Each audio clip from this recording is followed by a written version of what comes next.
20 லட்ச ரூபா கொடுத்தீங்கன்னா இந்த மாடி வீடே உங்களுக்கு தானுங்க. வடக்கு வாசல் வீடு, வீட்டுக்கு முன்னாடியே பஞ்சாயத்து ரோடு, 2.10 சென்ட் இடம், டூப்ளெக்ஸ் மாடல் ஹவுஸுங்க. வீட்டுக்கு மேக்காலையும் பஞ்சாயத்து ரோடு, வடக்கு மேற்கு கார்னரான சைட்டுங்க. இந்த வீடு கட்டி 3 வருஷம் ஆச்சுங்க. ஹாலோ பிராக் செவருங்க.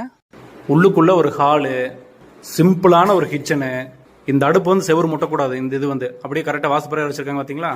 நிறைய வீட்டில் இது செய்யறதே கிடையாது. கீழேயே ஒரு பெட்ரூம் ஒன்று, வடக்கால போறதுக்கு ஒரு கதவு, கிழக்கு சைடு ஒரு கதவு, வீட்டுக்கு முன்னாடி பைக் நிறுத்துறதுக்கு இடம், வாயு மூலையில் வாசப்பறையர், அவுட்டர் பாத்ரூம், துவைக்கிற கல், ஜலமூலையில் 500 லிட்டர் தண்ணி தொட்டி ஒன்று, நல்ல தண்ணி பைப் கனெக்ஷனு, மேலே வரதுக்கு படிக்கட்டு, வீட்டுக்கு மேலே சின்னதாக ஒரு பால்கனி, மேலே 2 பெட்ரூம் இருக்குங்க. இது முதல் பெட்ரூமு. அப்படியே உள்ளுக்குள்ள 2வது பெட்ரூமு. அதுக்கு அப்படியே வந்து ஒரு அட்டாச் பாத்ரூம் ஒண்ணுங்க. வயசானவங்களே வந்தீங்கனால ஒண்ணும் பண்ணாது. நல்ல கிரிப் டைல்ஸ் போட்டு சூப்பரா தான் வச்சிருக்காங்க. ஜன்னல் எல்லாமே யூபிவிசிங்க, ஆங்கில் போட்ட ஜன்னல். வீட்டை சுத்தியுமே காம்பவுண்ட் இருக்குதுங்க. மேக்கால தனி செவரு, வீடொட்டி கிழக்கால பொது செவருங்க. வீட்டுக்கு பின்னாடியும் வந்து பூசருக்கு போறதுக்கெல்லாம் இடம் விட்டுருக்காங்க. செவுத்துல வெடிப்புகள்ல எதுவுமே இல்லைங்க.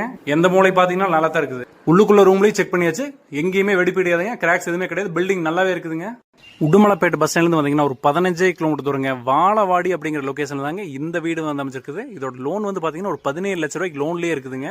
இந்த வீட்டோட ஃபைனல் விலை வந்து 20 லட்ச ரூபா சொல்லிருக்காங்க.